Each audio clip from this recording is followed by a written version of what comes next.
Pittsburgh Steelers, who have revamped their team. We know about Aaron Rodgers signing with the Steelers, but also a player that the Steelers traded years ago for has now been shipped back to the team that they got him for, and that is Minkah Fitzpatrick being traded from the Dolphins to the Steelers, now from the Steelers back to the Dolphins in exchange for a package that was centered around Jalen Ramsey.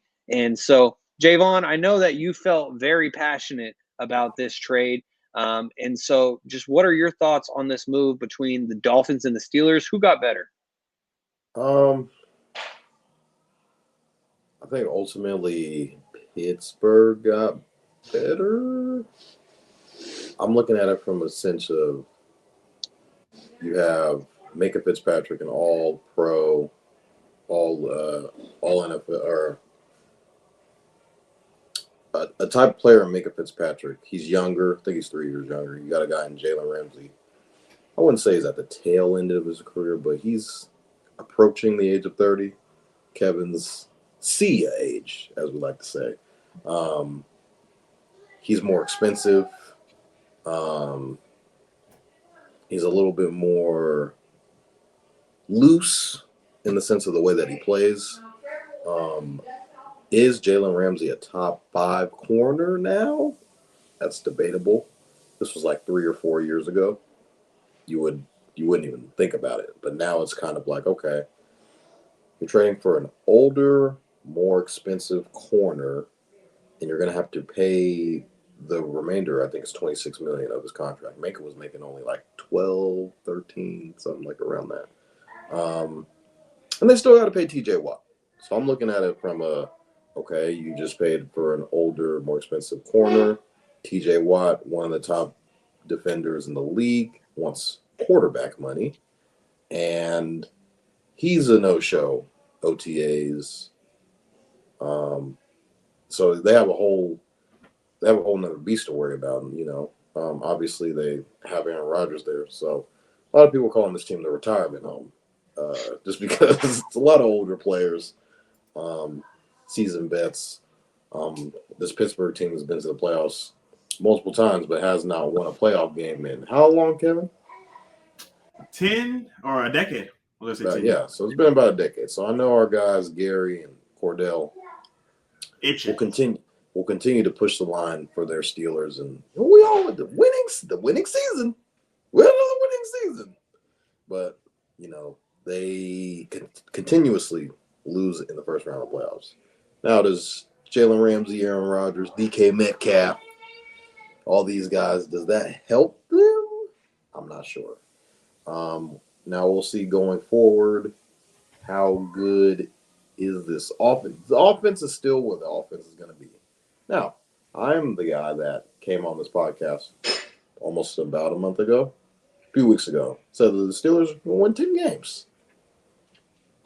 A lot of people kind of said I was insane. I still think that given their schedule, they still can win 10 games. I don't know. I mean, they won 10 games last year with a Russell Wilson and Justin Fields led team.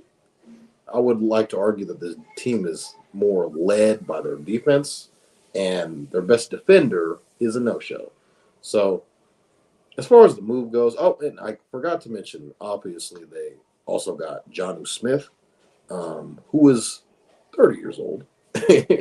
He's also the big T word. We're gonna call that the T word. Just in sports. Kevin, just whenever you talk, how old is he? Oh, he's 30. Oh, gotta get him up out of here. So, Jonnu Smith had an insane year last year, so you kind of look at it. This is just a more seasoned team. Now, a lot of people are going to look at the Steelers receivers. They got DK Metcalf, who's not really a route runner. He's more of a big play, fade route type of receiver. You could look at it from, we have Pat Freiermuth and we got Jonnu Smith that could go double tight ends. That could be another thing that how they try to get those guys involved in the passing game. But at the same time, you're going to look at it. And I know we did a factor cap, I think it was. Or I don't even think it was a factor cap. I just brought up the sense, is Aaron Rodgers going to throw for over 25 touchdowns And I think most of us said no.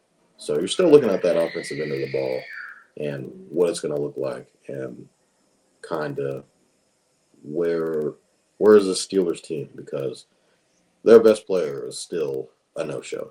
And like I said in the beginning, he wants quarterback money. So that's going to be – I feel like that's the main thing that the Steelers are trying to get done. I feel like it'll all eventually work itself out. But, I mean, my goodness, $40 million for a – how old is TJ Watt? He's 29, 28, Kev? He's 30? Oh, he's trying to give $40 million to another 30-year-old. I mean, hey, it's just something that we got to look at. So Steelers are just going to have to figure out where they're going to be at the next couple of weeks. Training camp's around the corner. He's 30 years old, Toddy. Sorry, I was muted. I heard you. I saw the words. So, yeah. Yeah, the Steelers are going to have to – I mean, training camp is like 2 weeks away. Yeah, about 2 weeks away. So teams are going to start entering, and the Steelers are going to be on TJ Watt. TJ Watt watch. So we'll see how that goes. But I mean, as far as the move goes, acquiring Johnny Smith and Jalen Ramsey for Minkah Fitzpatrick essentially is what the deal is. I mean, we'll see where that takes them.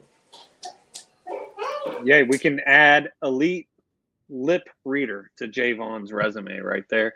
And I mentioned at the top of this segment, basically Jalen Ramsey for Minkah Fitzpatrick is, for the audio-only listeners right now, you're missing out because Mako Toddy has made an appearance on the podcast.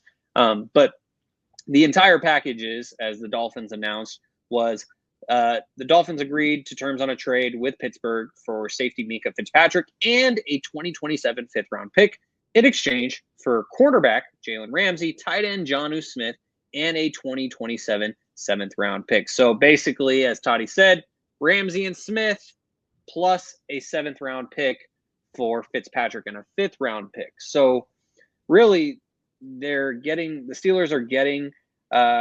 Dolphins are getting a better pick in 2027 by 2 rounds for Jonnu Smith, and then you look at it as Minkah for Jalen straight up. And Kevin, before I get your thoughts on this, I wanted to mention the other trade that the Miami Dolphins have made recently, as they announced today that they agreed to terms on a trade with the New York Giants for tight end Darren Waller, a.k.a. Jonnu's replacement, and a 2027 conditional seventh-round pick in exchange for a 2026 sixth-round selection. So the Dolphins have brought Darren Waller out of retirement. I guess he wasn't succeeding as much as he had wanted to as a rapper, and so now he's returning to the NFL, coming out of retirement. The Dolphins have replaced Jalen Ramsey and Jonnu Smith with Minkah Fitzpatrick and Darren Waller. And so, Kevin, from your perspective, is this an upgrade for the Dolphins, or is this a downgrade considering the 2 players that they swapped out for the 2 that they got? The Dolphins need a lot of work. They need a lot of help. We've seen Tua get to the playoffs and kind of turn into a pig, or for better terms, a frog. I think the biggest thing with them is health. They have the 2 receivers in Tyreek Hill and Jalen Waddle. They lost Jonnu Smith, who was the 4th leading reception or yards as a tight end last year.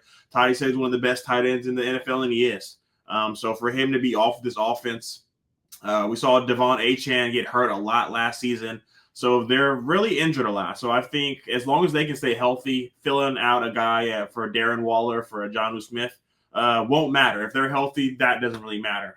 As far as the Steelers go, I'm not going to buy it. I'm not buying into this shit. I was the guy, when the Jets traded for everybody. They got Alan Lazard. They got Devontae Adams. They got all the Packers players to come follow Aaron Rodgers, and I thought they were going to be able to keep it going.